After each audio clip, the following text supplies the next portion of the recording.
Hello बच्चों, good morning. आज की तारीख है 6 अगस्त 2024। आज के करंट अफेयर क्वेश्चन और ललन टॉप प्रश्नों में आप सभी का स्वागत है।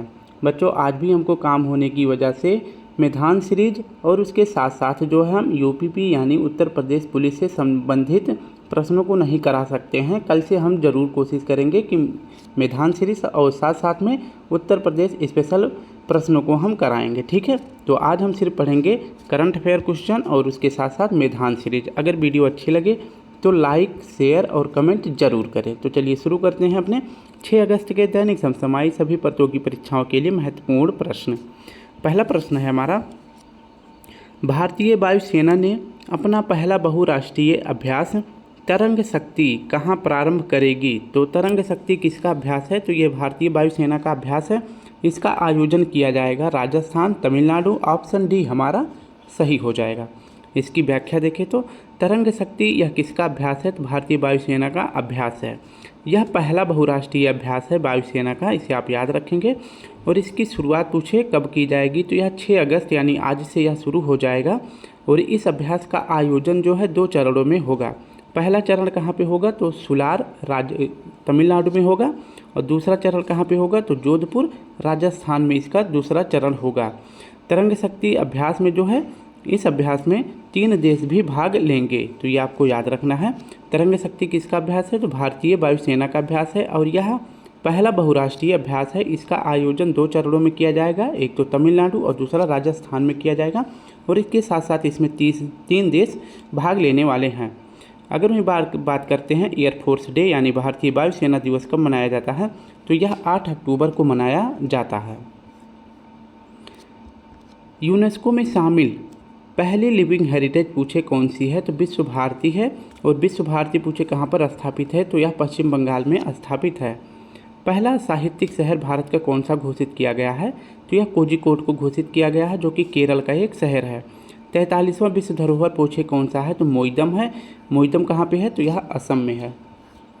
सेकंड प्रश्न हमारा है, हाल ही में भारत के किस पड़ोसी देश के प्रधानमंत्री ने हिंसक प्रदर्शन के कारण अपने पद से इस्तीफा दे दिया है? तो इसका सही जवाब हो जाएगा नेपाल, बांग्लादेश, मालदीव, म्यांमार। तो ऑप्शन बी हमारा सही हो जाएगा।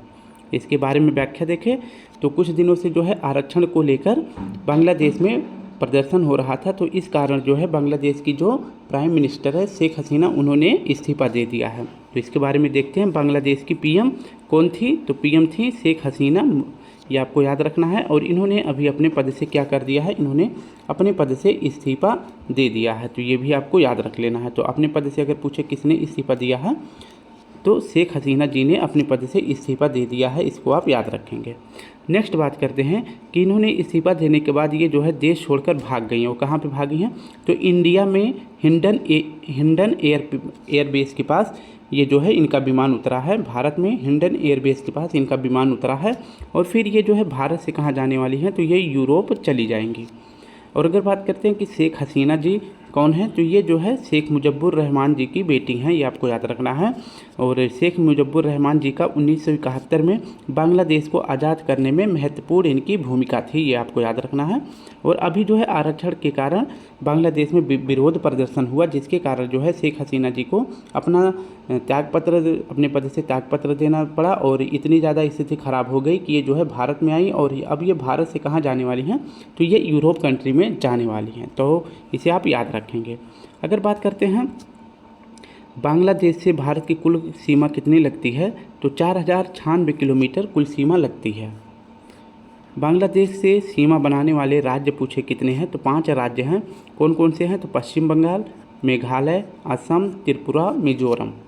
त्रिपुरा और बांग्लादेश के मध्य जो सीमा रेखा स्थित है उसे जीरो लाइन कहते हैं या फिर शून्य रेखा कहते हैं। तीसरा प्रश्न हमारा है, हाल ही में पेरिस ओलंपिक 2024 के समापन समारोह में भारत का ध्वजवाहक किसे चुना गया है? तो समापन और इसके बाद जो है उद्घाटन, इन दोनों के बारे में पढ़ेंगे कि भारत के ध्वजवाहक किसे बनाया गया था। तो समापन का पूछा गया है, तो इसका सही जवाब हो जाएगा ऑप्शन ए। पेरिस ओलंपिक 2024 किस क्रम का है? तो यह 33वें क्रम का आयोजन किया गया है। शुभंकर क्या है? तो शुभंकर का नाम है फ्रिज। भारत की तरफ से जो है अगर पूछे उद्घाटन समारोह में ध्वजवाहक किसे बनाया गया था? तो फीमेल में बनाया गया था पीवी सिंधु जी को और मेल में बनाया गया था शरद कमल जी को। अब वही पूछे कि समापन में किसे बनाया गया है ध्वजवाहक, तो फीमेल में मनु भाकर जी को बनाया गया है, जबकि मेल में अभी ये निश्चित नहीं हुआ है किसे बनाया गया। जब मेल का बनाया जाएगा तो बता दिया जाएगा। तो समापन ध्वजवाहक किसे बनाया गया है, तो बनाया गया है मनु भाकर जी को। मनु भाकर जी के बारे में थोड़ी सी जानकारी देखते हैं। मनु भाकर जी पेरिस ओलंपिक 2024 में इन्होंने 10 मीटर एयर पिस्टल में ब्रोंज मेडल जीता है।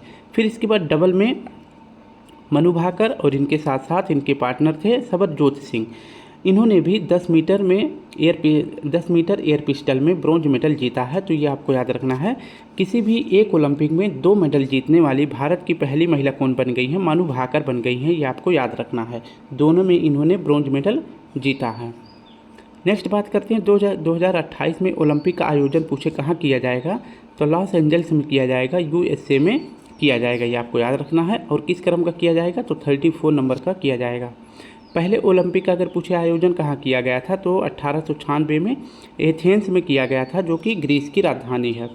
अंतर्राष्ट्रीय ओलंपिक कमेटी का मुख्यालय पूछे कहाँ पे है, यानी कि IOC, इसका मुख्यालय कहाँ पे है, तो इसका मुख्यालय है लुसाने, स्विट्जरलैंड में है। चौथा प्रश्न है, हाल ही में दिवंगत नृत्यांगना यामिनी कृष्णमूर्ति जी का संबंध किससे है, तो भरतनाट्यम नृत्य और कुचिपुड़ी इन दोनों क्षेत्रों से संबंधित हैं। ऑप्शन डी हमारा सही हो जाएगा। यामिनी कृष्णमूर्ति जी का जन्म पूछे कब हुआ था, तो 1940 को हुआ था। अभी जो है 2-3 दिन पहले इनका जो है 3 अगस्त 2024 को इनका निधन हो जाता है। और यामिनी कृष्णमूर्ति जी का संबंध पूछे किस नृत्य से है, तो ये भरतनाट्यम और कुचिपुड़ी की ये फेमस कलाकार हैं। और इसके साथ साथ ये जो है ओडिसी जो नृत्य है, ओडिसी नृत्य है, इसकी भी मतलब फेमस नहीं थी, बट इसकी भी जो कलाकार थी, लेकिन फेमस जो है भरतनाट्यम और कुचिपुड़ी की थी। और इनकी पुस्तक का नाम पूछे क्या है, तो इनकी पुस्तक का नाम है ए पैशन ऑफ डांस। इनकी पुस्तक यानी इनकी आत्मकथा का नाम है, ये आपको याद रखना है। 2016 में यामिनी कृष्णमूर्ति जी को पद्म विभूषण, जो कि भारत का सेकंड हाईएस्ट अवार्ड है, उससे सम्मानित किया गया था। इन्हें जो है आस्थाना नर्तकी के नाम से भी जाना जाता है, यानी कि आस्थाना नर्तकी के रूप में किसको मान्यता प्राप्त है, तो यामिनी कृष्णमूर्ति जी को प्राप्त है। नेक्स्ट हमारा प्रश्न है,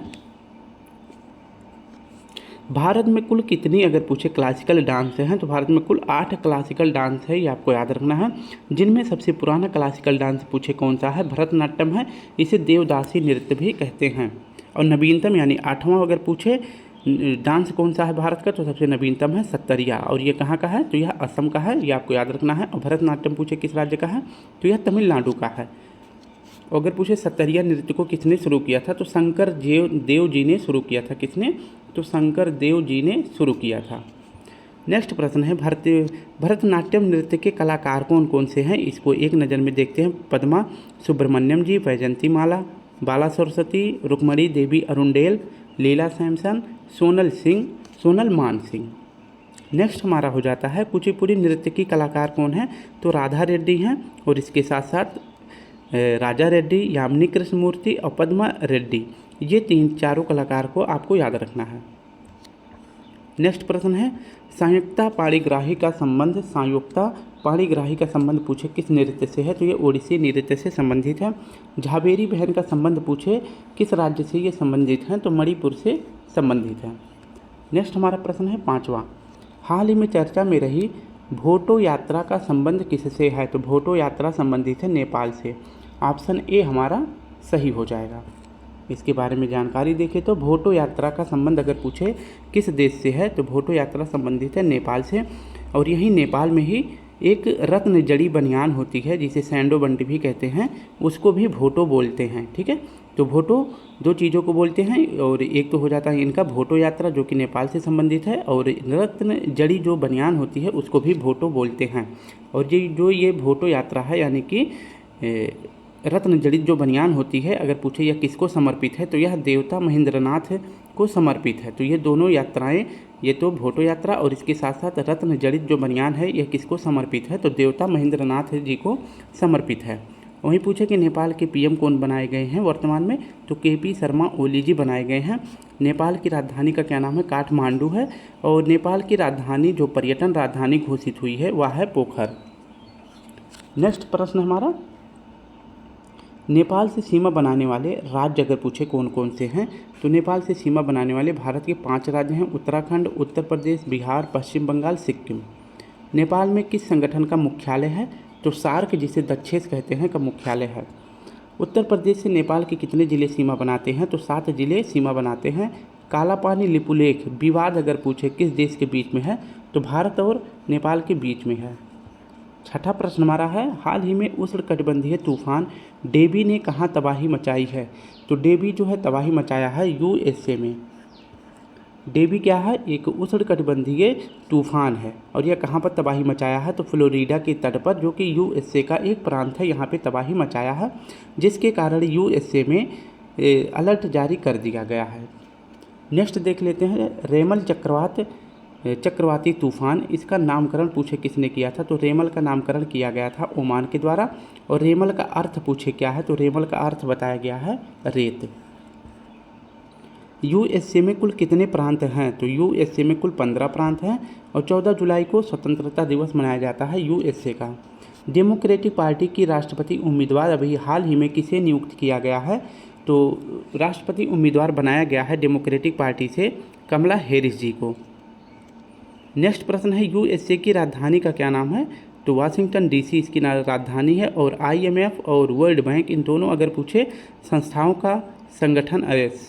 का मुख्यालय कहाँ पर स्थित है, तो वाशिंगटन डीसी में स्थित है। इन दोनों संगठनों का अगर पूछे स्थापना कब हुआ था, तो 1944 में हुआ था, यह आपको याद रखना है। 7वां प्रश्न हमारा है, वर्ष 2023 में भारत का दूसरा सबसे बड़ा एलएनजी आपूर्तिकर्ता कौन है, तो भारत के लिए 2023 में सबसे अधिक एलएनजी आपूर्तिकर्ता कौन बन गया है, तो यह बन गया है यूएसए। ठीक है, तो दूसरे नंबर का कौन बन गया है, यूएसए बन गया है, याद रखना।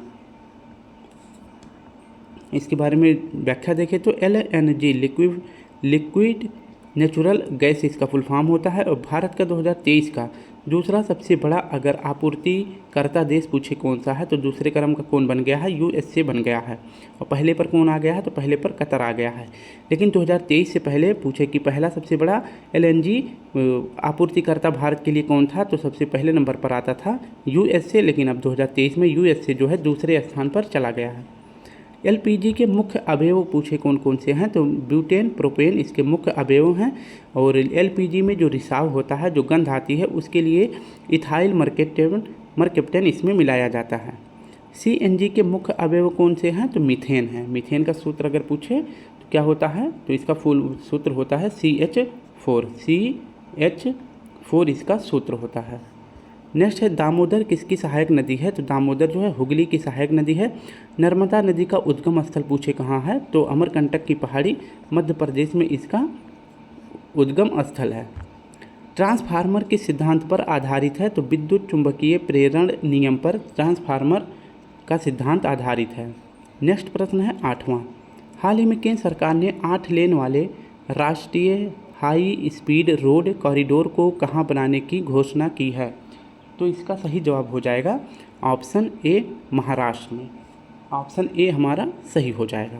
इसके बारे में व्याख्या देखें तो राष्ट्रीय हाई स्पीड रोड कॉरिडोर, ये इसको जो है केंद्र सरकार के द्वारा अभी बनाने की अनुमति दे दी गई है, जिसके लिए जो है 50,655 करोड़ रुपए भी आवंटित कर दिए गए हैं, जिसमें 8 कॉरिडोर का निर्माण किया जाएगा। 8 कॉरिडोर में से एक कॉरिडोर जो है 8 लेन का बनाया जाएगा, 3 कॉरिडोर जो है 6-6 लेन के बनेंगे और 4 कॉरिडोर जो है 4-4 लेन के बनने वाले हैं। तो टोटल कितने बनेंगे, 8 कॉरिडोर बनेंगे, जिनमें अगर बात करें कि जो 8 लेन का एक कॉरिडोर बनना है, ये कहाँ पर बनेगा, तो यह पुणे महाराष्ट्र में बनना है। और इसकी टोटल लंबाई पूछे कितनी है, तो 8 लेन की कॉरिडोर की लंबाई टोटल है 3 किलोमीटर। नेक्स्ट हमारा प्रश्न है 9वां, हाल ही में KHIR खीर, ऐसे याद कर सकते हैं, खीर सिटी लॉन्च करने की घोषणा किसने करी है, तो के से कर्नाटक हो जाता है। ठीक है, तो के से कर्नाटक ऐसे आप याद करेंगे, याद हो जाएगा। इसके बारे में देखते हैं, खीर अगर पूछे कि खीर, ठीक है, तो खीर जो है अगर पूछे किसने लॉन्च किया है, थोड़ा सा इसमें देख लेते हैं, थोड़ी सी गड़बड़ी हो गई है, यहाँ पे खीर सिटी होना चाहिए था। तो खीर सिटी पूछे किसने लॉन्च किया है, तो यह लॉन्च किया गया है कर्नाटक के द्वारा। इसका फुल फॉर्म अगर पूछे KHIR का फुल फॉर्म क्या होता है, तो knowledge health innovation and research इसका फुल फॉर्म होता है। और किसने लॉन्च किया है, तो इसको लॉन्च किया गया है कर्नाटक के CM सिद्धरमैया जी के द्वारा यह लॉन्च किया गया है।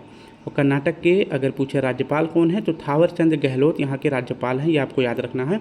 और खीर को लॉन्च करने का उद्देश्य क्या है, तो कैंपगोड़ा एयरपोर्ट के पास जो है खीर सिटी लॉन्च किया जाएगा, जिसमें जो है एक नया शहर बसाया जाएगा, जिसमें विश्व स्तरीय विश्वविद्यालय स्थापित होंगे, अस्पताल स्थापित होंगे, इंडस्ट्री होगी और रिसर्च एंड डेवलपमेंट सेंटर भी स्थापित किया जाएगा। खीर सिटी जो एक नया शहर बनाया जाएगा, उसमें ये सभी चीज़ें अवेलेबल होंगी और जो सिटी बसाया जाएगा वह कैंपगोड़ा एयरपोर्ट के पास होगा।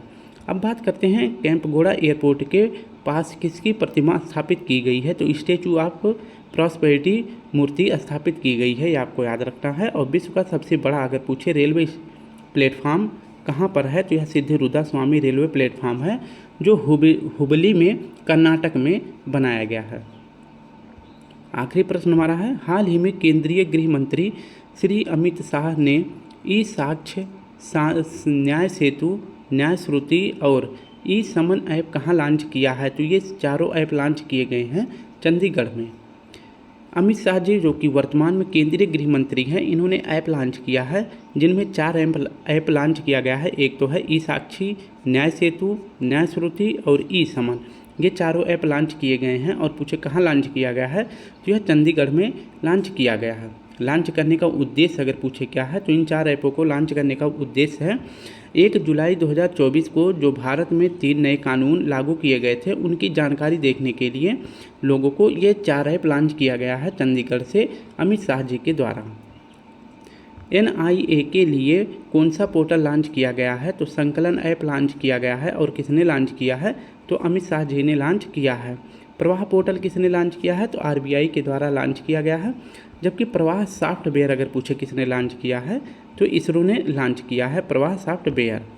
नेक्स्ट है, हाल ही में ITBP यानी इंडो तिब्बत पुलिस बॉर्डर ने कौन सा ऑपरेशन शुरू किया है, तो ऑपरेशन जज्बा शुरू किया था, जिसके माध्यम से सोने की तस्करी को रोकना था। तो स्टूडेंट इस प्रकार से हमने अपने 10 करंट अफेयर क्वेश्चन, उसके साथ व्याख्या और कुछ ललन टॉप प्रश्नों को कर लिया है। अगर वीडियो अच्छी लगे तो लाइक शेयर कमेंट जरूर करें। कल फिर मिलते हैं, तब तक के लिए आप सभी को प्यारा सा जय हिंद, जय भारत।